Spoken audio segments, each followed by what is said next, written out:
그리스도예수 안에서 사랑하는 새순가족 여러분, 수련회나 간증 집회 같은 데 가면 발견하게 되는 현상이 하나 있습니다. 청소년 집회든 아니면 어른들 간증 집회든 이야기의 상당 부분이 내가 과거에 얼마나 못된 사람이었는지, 내가 얼마나 별 볼 일 없는 사람이었는지 그런 이야기가 주류를 이룬다는 것이죠. 그런 불순종하는 흉악한 삶으로부터의 전환, 죽을 병에서의 극적인 나옴, 이전에 죄인이었는데 이제 회개한 후에는 다시 돌아서지 않았다. 이런 드라마틱한 게 좀 있어야 사람들이 좀 먹어줍니다. 요 비스무리하게 좀 막말을 해주고 이래야 좀 더 가슴이 와닿는다 이야기하는 분들도 있습니다. 나쁜 남자한테 매력을 느끼는 분들이 계시듯이 물론 그 경우에는 내게만은 다르다 이런 믿음이 있지만은 어쨌든 신앙도 극적인 무언가가 그런 걸 찾는 것 같습니다. 그렇게 변화할 것 같은 것이죠. 근데 우리 삶은 대체로는 그렇지가 않습니다. 우리는 실패하고 또 실패합니다. 이전에 돌아선 것 같은데 다시 똑같은 일을 반복합니다. 옛날에 그렇게 쓸모없고 몹쓸 사람도 아니었던 것 같은데, 옛날에 그렇게 흉악하지도 않았던 것 같은데, 제대로 회개를 했는지 못했는지 또 실패하고 또 실패하는 것입니다. 그게 우리 삶이지요. 율법은요, 말씀은요, 그런 우리를 찌릅니다. 너는 실패자야. 그렇게 이야기하는 것처럼 들립니다. 그래서일까요? 오늘날 교회에서는 율법에 대해서는 강조하지 않는 경향이 있습니다. 죄에 대해서 말하는 대신에 율법에 대해서 살아가는 삶 대신에 내가 하지 않아도, 아니 내가 할 수 없음에도 베푸시는 하나님의 은혜, 하나님의 용서에 관한 이야기를 강조하는 것이죠. 물론 지극히 맞는 이야기입니다. 하지만 이런 경향의 바닥에 있는 것은 율법을 무거운 짐으로 내가 지키지 않고 싶은 굴레로 여기는 경향입니다. 많은 사람들에게 율법은, 하나님 말씀은 듣기 싫은 잔소리처럼 느껴지기도 합니다. 심한 경우에는 그 구체적인 내용하고는 상관없이 율법이란 말만 들어도 마음을 가득히 무거운 짐이 되는 것입니다. 죄를 짓고 또 회개하고, 죄를 짓고 또 회개하고, 한 그래도 우리 그렇게 힘들게 사는데 율법을 지켜라. 너무 힘든 이야기 같이 느껴지는 것이죠. 그래서 죄와 율법에 대해서는 때로는 애써 모른 척합니다. 생각 자체를 안 하고 싶어 하는 것이죠. 그래서 구속 대신에 자유를, 율법 대신에 은혜를 강조하는 것처럼 보이기도 합니다. 율법을 은혜와 정반대의 자리에 위치시키는 것이죠. 그런 우리에게 구약의 말씀들은, 아니 성경의 말씀들은 때로는 이해하기 힘들게 느껴집니다. 왜냐하면 성경은 율법이 그런 것이라고 말하지 않기 때문입니다. 시편 119편을 읽어보십시오. 그 전체가 율법의 아름다움에 대해서 노래하는 시편입니다. 119편 1절 2절은 이렇게 말하죠. 행위가 완전하여 여호와의 율법을 따라 행하는 자들은 복이 있으며 여호와의 증거들을 지키고 전심으로 여호와를 구하는 자는 복이 있도다. 율법이 얼마나 아름다운지, 율법을 지키는 사람이 얼마나 복된 사람인지 그렇게 노래하고 있는 것입니다. 우리로서는 참 이해하기가 쉽지 않은 부분이죠. 영국의 작가 C.S. 루이스는 그의 시편 사색이라는 책에서 이렇게 말합니다. 시편에서 다윗이 하나님의 말씀이 자신에게 얼마나 단지 꿀송이보다 더 답니다. 이렇게 고백할 때 그가 가리키는 이 말씀은 사실 율법이다. 다윗은 율법이 너무 좋아서 그 율법을 읽으면서 주야로 묵상했다는 것입니다. 그 무거운 말씀을, 그 무거운 율법을 너무너무 좋아해서 쉬지 않고 중얼거리며 그것을 노래했다는 것입니다. 우리가 그것을 어떻게 생각하든지 상관없이 시인은 그 율법이 꿀송이보다 더 달다고 주저없이 말합니다. 율법의 아름다움을 밝은 목소리로 노래하는 것이죠. 여러분은 그런 경험이 있습니까? 하나님의 말씀이 너무 좋아서 그 말씀이 너무 내 마음에 사무쳐서 노래하고 있습니까? 다윗이니까 그랬겠지. 다윗 좀은 돼야지. 그 사람은 우리하고 다른 특별한 사람이잖아. 좀 독특했던 시인들만 그렇게 한 게 아닙니다. 우리 역사를 통해서 유대인들이 자신들을 특별하게 여겼다 하는 것 알고 있습니다. 좋은 의미든 나쁜 의미든 우리는 하나님께 선택받았다 이렇게 생각했지요. 근데 그 사람들 왜 자기들이 하나님께 선택받았다고 생각했습니까? 그 사람들이 뭐가 다릅니까? 코가 2개가 있습니까? 아니죠. 그들의 다른 점을 바울은 로마서 3장 1절 2절에서 이렇게 말합니다. 그런즉 유대인의 나음이 무엇이며 할례의 유익이 무엇이냐? 범사에 많으니 우선은 그들이 하나님의 말씀을 맡았음이라. 유대인이 나은 점은 그들이 말씀을 가지고 있다는 것입니다. 그들이 특별해진 점은 그들이 말씀을 가진 사람들이라는 것입니다. 우리는 율법을 가지고 있어. 우리는 말씀을 가지고 있어. 그리고 우리는 그 율법에 따라서 살아가는 사람들이야. 그것이 유대인들의 자랑이었다는 것이죠. 우리에게는 그런 기쁨이 있습니까? 말씀을 읽고 말씀대로 나는 살고 있어. 그렇게 자랑해 본 적이 있습니까? 우리가 읽는 말씀 신명기는 모세의 마지막 고별 설교이지요. 그의 생의 마지막에 주어진 유언 같은 말씀에서 모세는 뭐라고 이야기합니까? 오늘 내가 내게 명령한 이 명령은 내게 어려운 것도 아니요 먼 것도 아니라 하늘에 있는 것도 아니니 내가 이르기를 누가 우리를 위하여 하늘에 올라가 그의 명령을 우리에게로 가지고 와서 우리에게 들려 행하게 하랴 할 것이 아니요 이것은 바다 밖에 있는 것이 아니니 내가 이르기를 누가 우리를 위하여 바다를 건너가서 그의 명령을 우리에게로 가지고 와서 우리에게 들려 행하게 하랴 할 것도 아니라 오직 그 말씀이 내게 매우 가까워서 내 입에 있으며 내 마음에 있은즉 내가 이를 행할 수 있느니라. 내가 이를 행할 수 있느니라. 모세는 지금 말하는 것입니다. 내가 너희한테 특별한 거 요구하는 거 아니잖아. 너 지금 바로 옆에 하나님의 말씀이 있잖아. 그 말씀을 읽으면 그 말씀을 따라 살렴. 그거 아주 쉽고 아주 행복한 삶이야. 이런 모세의 이야기를 어떻게 이해해야 될까요? 율법을 도무지 지킬 수 없다 말하는 우리의 신앙과는 충돌되는 것 같은 이 이야기를 어떻게 받아들여야 할까요? 우리가 분명히 해야 할 것이 있습니다. 그것은 율법을 우리가 지켜서 하나님의 백성이 되는 것은 아니라는 것입니다. 우리가 앞서 은혜만을 이야기하는 값싼 은혜를 이야기하는 한국교회에 대해서 이야기했습니다만 그럼에도 불구하고 우리가 말하지 않을 수 없는 것이 있습니다. 그것은 모든 것은 은혜로부터 시작하고 모든 것은 은혜로 마친다는 것입니다. 율법을 지켜서 우리가 하나님 백성 됐습니까? 아니요. 은혜가 그리스도의 피가 우리를 하나님 백성 만드신 것입니다. 율법을 지켜서 우리가 오늘 하나님께 받아들여지고 우리의 예배를 하나님이 들으시는 것입니까? 아니요. 은혜만이 그리스도의 피만이 우리를 하나님께 받아들여지게 만듭니다.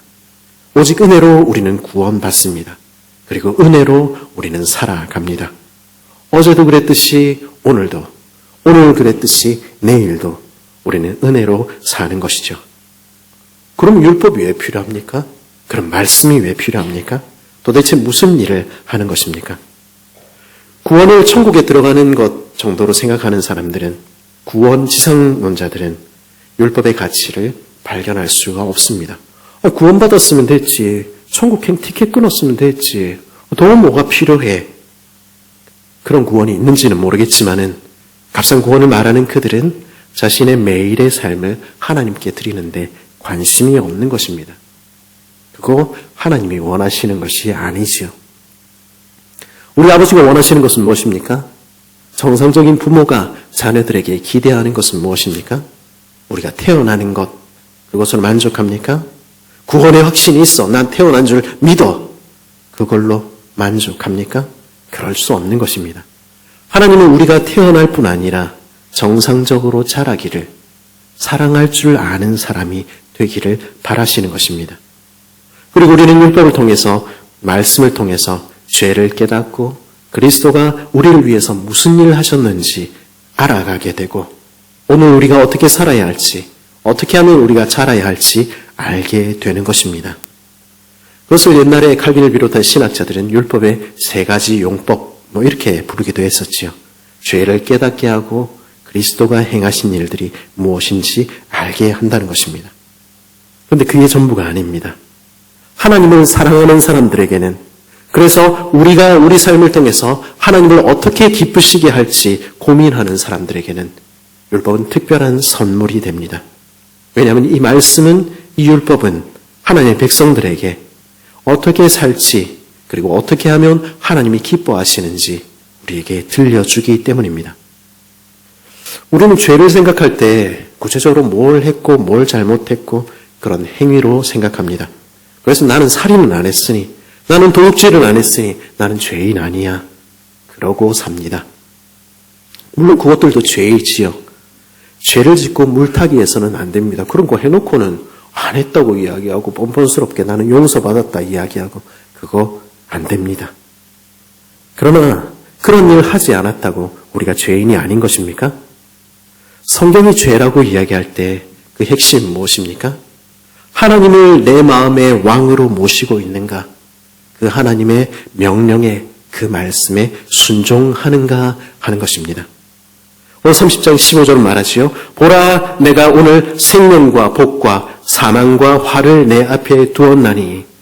19절 뭐라고 말합니까? 내가 오늘 하늘과 땅을 불러 너에게 증거를 삼노라. 내가 생명과 사망과 복과 저주를 내 앞에 두었은즉 너와 내 자손이 살기 위하여서 생명을 택하라. 생명과 복, 사망과 화, 이 말에서 원래의 뜻은 생명과 선, 그리고 사망과 악입니다. 선악의, 그리고 생사의 선택이 여기 있다는 것입니다. 선악을 알게 하는, 선악을 나누는 기준은 무엇입니까? 우리 안에 놓인 생명과 선, 죽음과 악을 나누는 기준은 하나입니다. 그것은 하나님이시죠. 그 말씀입니다. 우리는요, 무엇이 옳은지 무엇이 그른지 판단할 능력이 없습니다. 나한테 좋으면 그거 좋은 거야 이야기하고, 나한테 싫으면 그거 나쁜 거야 이렇게 이야기합니다. 하나님만이 무엇이 옳은지 무엇이 그른지 아시는 것입니다. 그러니 그 하나님을 왕으로 모시지 않는다면 우리는 여전히 죄 가운데 있는 것이죠. 그래서 하나님께서는 우리에게 율법을 통해서 무엇이 그른지 무엇이 옳은지 오늘도 우리에게 가르쳐 주시고, 적극적으로 하나님을 왕으로 모시고 하나님의 말씀을 듣고 그 말씀을 따라 살라고 말씀하시는 것입니다. 그래서 율법을 오늘도 우리에게 주시는 것입니다. 그러면 그 명령을 하시는 이유는 무엇입니까?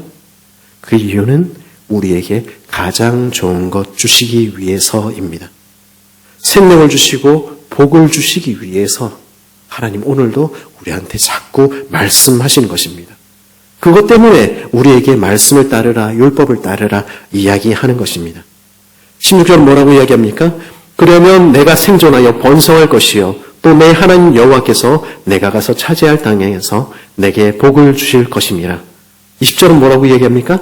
그는 내 생명이시요 내 장수이시니 여호와께서 내 조상 아브라함과 이삭과 야곱에게 주리라고 맹세하신 땅에 내가 거주하리라. 하나님이 우리에게 번영을 주시고 하나님께서 우리에게 복 주시기를 원하신다는 것입니다. 그분이 우리의 생명이요, 그분이 우리의 장수이시며 그분이 우리의 기업이시라는 것입니다. 하나님은 우리에게 가장 좋은 것 주시기를 기뻐하시는 아버지시라는 것입니다. 우리가 좀 전에 찬양했듯이 하나님은 그런 하나님이라는 것입니다. 그 사실을 믿을 때 우리는 말씀을 따를 수 있습니다. 그러나 복 주시는 하나님을 믿지 못하면, 그분이 가장 지혜로우시며 그분이 우리에게 복 주시기를 기뻐하시는 자비로우신 아버지라는 걸 믿지 못하면 율법은 무거운 짐이 되어버리는 것이죠. 가끔 아이들에게 집안 청소를 시킵니다. 작은 아들에게는 지가 어지러 놓은 방을 청소하라고 계속 이야기를 합니다. 한 번에 안 듣거든요. 근데 방 청소하라고 시키면 이 녀석은 불만이 많습니다. 가끔 이거는 내가 한 게 아니고 이건 누나가 한 건데 왜 내가 해야 되냐. 항상 엄마는 불공평하게 누나는 시키지 않는 것 같다. 엄마는 이래라 저래라 너무 많이 시킨다. 공부도 하라 그러지, 큐티도 하라 그러지, 성경도 읽으라 그러지, 씻으라 그러지, 거기다 방 청소까지 시키다니 내가 무슨 노예인 줄 아느냐, 이렇게 이야기를 합니다. 그러고 있으면 제 아내는 이제 폭발을 하죠. 근데 저는 폭발도 하지만은 대체로는 불러놓고 백폭을 합니다. 나도 너처럼 말해볼까? 내가 어제도 네 방 치웠지. 네가 거실 어지러 놓은 거 내가 치웠지. 너 깨워서 아침밥도 줬지. 너 목욕탕에 데려갔지. 너 잠들 때까지 어렸을 적에 얘기도 해줬지. 너 용돈 줬지? 내가 왜 그래야 돼? 그럼 불공평한 건 아니야? 너 나한테 돈 줬어? 그럼 내가 왜 그 일을 해? 내가 네 노예라서 그러고 있는 거냐? 난 너를 사랑해서 너에게 필요한 일 시키는 거야. 너 시키는 것보다 내가 얼른 치우고 마는 게 훨씬 낫지만 네가 잘하는 거 보기 위해서, 네가 온전한 사람 되기 위해서 나 그렇게 자꾸 시키는 거야. 그 녀석은 부모에 대한 믿음이 없습니다. 정말로 부모가 자신에게 시키는 것이 자신을 위한 것이라는 것을 알지 못하는 것이죠. 물론 인간 부모는 한계가 있습니다. 제가 이렇게 말하고 나면 나중에 제 아내가 자기는 그런 적이 없다 이렇게 얘기할 수도 있지만은 우리는 한계가 있습니다. 문제도 있지요.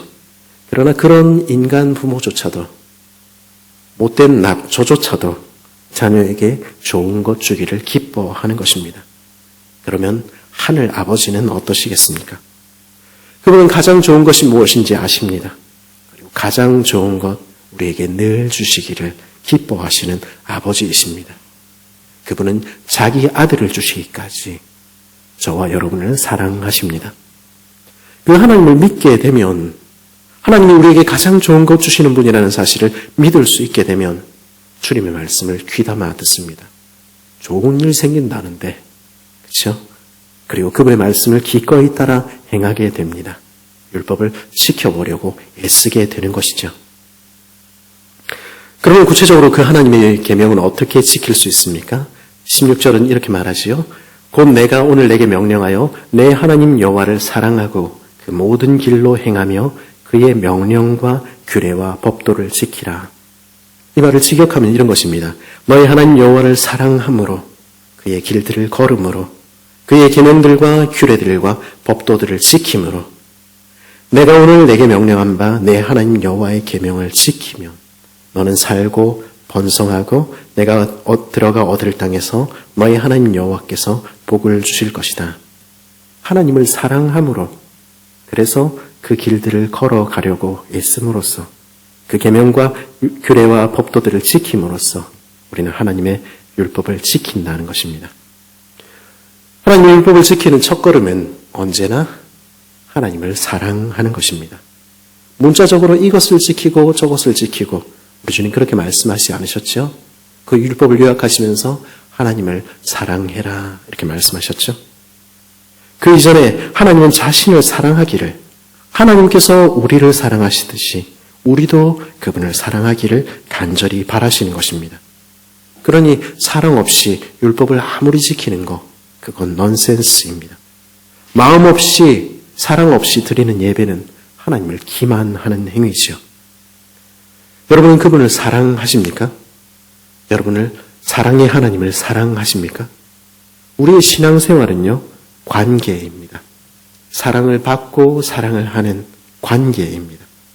사랑의 하나님을 알지 못하십니까? 그러면 여러분은 하나님이 누구신지 처음부터 다시 배워야만 합니다. 이제까지 안다고 이야기했던 그거 다 내려놓고 성경에서 자신을 소개하시는 하나님을 다시 만나야만 합니다. 지금 못했으면 다시 시작하면 되지요. 다시 하나님이 누구신지 알아가기로 시작하시면 되는 것입니다. 제가 전에 말씀을 드렸죠. 이때까지 하다가 망치면 우리는 모르겠다 이러는데 그러지 말고 오늘부터 다시 1일 시작하면 됩니다. 제 친한 친구가 있는데 한 살은 많은데 제가 친구라고 여기는데, 저는 이제 제 아내와 3년간 어쨌든 연애를 하고 별로 싸우지도 않고 그렇게 결혼을 했습니다. 결혼하고도 싸웠지만 어쨌든 연애하는 과정에는 그랬습니다. 근데 그 친구는 그렇지 않았습니다. 제가 기억하는 것만 하여튼 이제 완전히 끝났다, 헤어졌다 한 게 7번입니다. 이제 다시는 안 사귄다. 이제 그 사람 보지도 않는다. 연락 끊었다.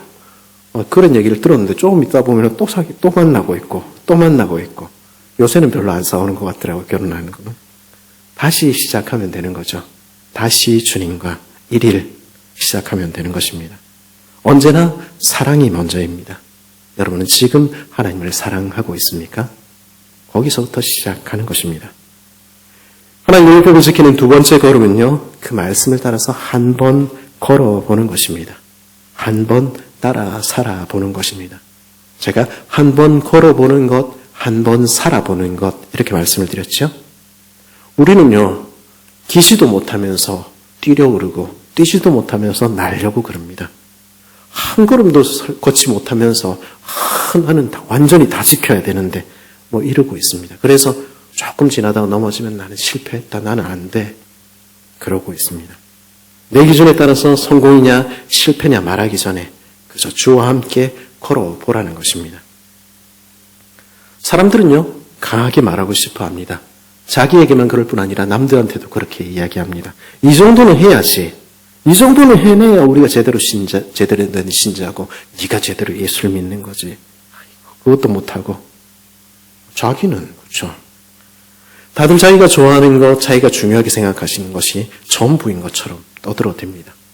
새벽 기도파는 새벽 기도가 제일 중요하다 소리치고요. 저녁 기도파는 철야를 해야 기도를 했다 말합니다. 성경 공부파는 성경 공부를 안 하는 게 우리 교회의 제일 큰 문제라 이야기를 하고요.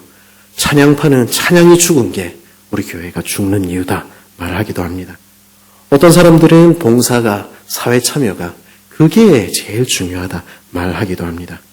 과연 그렇습니까? 예수님이 그렇게 말씀하셨습니까? 어떤 사람들은 거기서 더 나아가서 그럼 다 하면 되지 않느냐 뭐 이렇게 이야기를 하는데 저를 차라리 죽이십시오. 그럴 수는 없습니다. 제가 예전에는 참 목소리가 컸었습니다. 요새 목소리가 작아졌는데 그래서 남들한테도 이래라 저래라 잔소리를 참 많이 했었습니다. 제 친구에게도 너 지도 못 살면서 너 이렇게 살아야지 저것도 안 하냐 또 잔소리를 하는 저에게 제 친구가 어느 날 책을 한 권 가져오더니 책을 딱 제 앞에 들이밀었습니다. 저는 책은 열심히 안 읽었고 책 제목만 열심히 봤는데 그 책 제목이 이런 것이었습니다.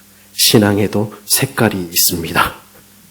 나의 색깔을, 당신의 색깔을 나에게 강요하지 마세요. 이런 이야기였습니다.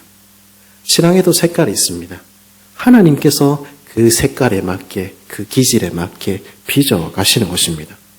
우리가 다 해버리면 하나님이 하실 일이 없지 않겠습니까? 하나님이 각자에게 맞게 맞춤형으로 그 사람을 자라게 하고 계십니다. 그거 우리가 기억해야 하는 것입니다.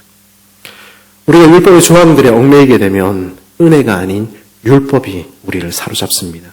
이 정도는 돼야지. 이래야 제대로 믿는 거지. 그런 신념에 사로잡히다 보면, 그렇게 서로를 판단하다 보면 우리의 시야는 좁아지게 됩니다. 그렇게 되면요, 하나님의 마음이, 하나님과 함께하는 삶이, 사랑이, 기쁨이 사라지게 됩니다. 그리고 우리는 다른 사람을 향해서 손가락질하는 율법주의자가 되든지 아니면 늘 실패한 실패자가 되고 맙니다. 율법주의자는 다른 사람들에게 손가락질하고 실패자는 자기에게 손가락질하는 것이죠. 하나님은요, 이거 태라 저거 태라 말씀하시며 너 실패했다고 그렇게 야단치시는 분이 아니십니다. 하나님은 걷지도 못하는 우리에게 걸으라고 왜 못하냐고 그렇게 말씀하시는 분이 아니십니다. 실패한 우리를 일으키시며 부드럽게 다시 일어나렴. 내가 함께 할게. 함께 걷자구나 말씀하시는 분입니다. 한번 걸어보고 한번 살아보십시오. 내일 실패했습니까? 그 다음날 다시 시작하면 됩니다. 제 동기가 쓴 책이 있던데 그 책도 안 읽고 제목만 읽었습니다. 그 책 제목이 실패해도 괜찮아 하더라고요. 나름 베스트셀러였는데 실패해도 괜찮아. 정말 그렇습니다. 실패하고 또 일어나고 우리는 이전에도 그렇게 살아왔고 오늘도 그렇게 살아가고 앞으로도 넘어질 것이고 다시 일어설 것입니다. 에이, 목사님은 그럴지 모르지만 나는 잘 살아왔습니다. 뭐 이렇게 이야기하시는 분이 혹시 계실지 모르겠지만 그렇게 생각하신다면 그것은 심각하게 기억력이 좋지 않은 것입니다. 내 실패를 다 잊어버리고는 나는 잘 살아왔다 이야기하는 것이죠. 실패하고 다시 일어나고 우리 그렇게 걸어갑니다.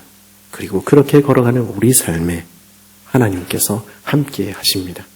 그리고 그 삶에 하나님께서는 예기치 못한 기쁨도 아름다운 것들도 아름다운 사람들도 만나게 하시는 것입니다. 그게 주와 함께 걷는 길, 주님의 율법을 따라 사는 삶입니다. 실패와 해결로만 이루어진 회색빛 삶이 신앙생활의 전부가 아닙니다. 세상보다 크신 하나님, 이 온 천지 만물을 만드신 하나님과 함께 사는 삶이, 그 하나님이 그렇게 사랑하신, 그렇게 귀히 여기시는 형제 자매들과 사는 삶이 무미건조한 회색빛이라면 그건 우리한테 문제가 있는 것이죠. 주님 안에서 주님은 삶을 새롭게 하십니다. 나무 사이로 비치는 금빛 햇살, 포피와 함께 듣는 음악, 창문 너머로 들리는 아이들의 웃음소리, 말씀을 깨닫는 기쁨, 주와 함께 걸을 때 그런 기쁨들 우리에게 허락하시는 것입니다. 뿐만 아니라 우리의 실패와 우리의 낙담조차도 주님 손 안에서 바뀌게 됩니다. 그래야 우리는 모든 것이 합력하여 선을 이룬다 하는 것이 무엇인지 우리 삶으로 경험하며 살게 되는 것입니다. 그게 주님과 함께 걷는 길, 율법을 따라 사는 삶입니다. 그렇게 될 때 우리는 주와 함께 길 가는 것이 어렵고 힘든 길이 아니라는 것을 알게 됩니다. 주와 같이 길 가는 것 즐거운 일 아닌가 노래도 하게 되는 것입니다. 여러분의 삶이 주와 함께 걷는 길이 그렇게 즐겁고 행복한 길 되기를 바랍니다. 율법은요, 그 명령과 규례와 법도는요, 하나님을 사랑하는 마음, 그리고 하나님과 함께 걸어가는 삶, 그 위에서만 의미를 갖습니다. 하나님을 사랑하는 우리는, 하나님과 함께 걸어가는 우리는 그럼 어떻게 살아가야 할까? 율법은요, 계명은요, 그 질문 앞에, 그렇게 묻는 우리 앞에 하나님께서 보여주시는 예시입니다. 살인하지는 말아야겠지? 가늠하는 거는 안 돼. 거짓 증거는 하나님 백성이 살아야 할 삶 아니겠지? 예를 들어 보여주신 것입니다. 그 명령들은 물론 지켜져야 합니다. 그러나 율법이 모든 것을 다 말하는 것은 아닙니다. 율법은요, 부동산 투기에 대해서 말하지 않고요. 율법은 악플에 대해서 말하지 않습니다. 다 말하지 않은 그 빈틈을 타서 자신의 욕망을 추구하면서도 나는 하나님의 백성이다. 그렇게 말할 수는 없는 것입니다. 그 대신에 하나님을 사랑하기 때문에 주님과 함께 걷는 매일의 삶 가운데 그분을 기쁘시게 하고 이웃을 사랑하는 마음으로 말씀을 따라 그러면 내 삶에 어떻게 적용할 것인가 고민하고 살아가는 것입니다. 그때 주님이 다 말하지 않은 그 빈 공간들은 아름답게 채워지게 되는 것입니다. 예수님께서는 바로 그 과정을 산상수훈을 통해서 보여주고 계십니다.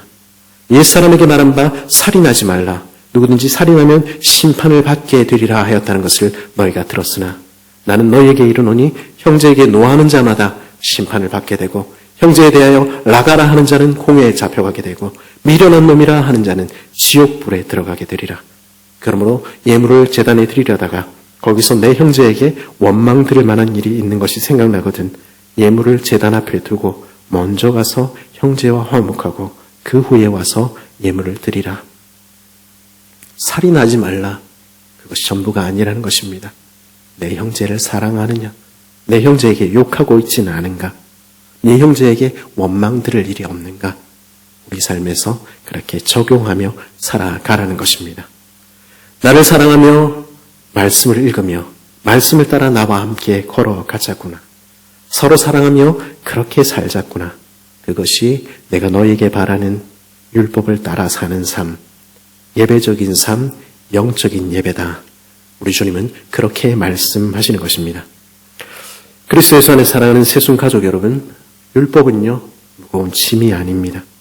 말씀을 읽으라 하는 것은, 통독을 하라 하는 것은, 큐티를 하고 말씀과 함께 하루를 살라 하는 것은 여러분에게 또 다른 무거운 짐을 지워드리기 위해서 그렇게 하는 것이 아닙니다.